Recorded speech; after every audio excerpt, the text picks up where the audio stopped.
How to remove the rear bumper of 2019 to 2020 Toyota Camry. This video contains a total of 5 steps. Disclaimer: this installation video is only for learning or reference purposes. This installation video does not assume any losses or liability incidents that occur during the installation process or after the completion of the installation.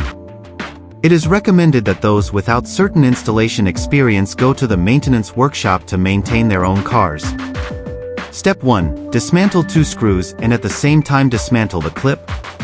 Tip: the same steps should be used for the right side and the left side.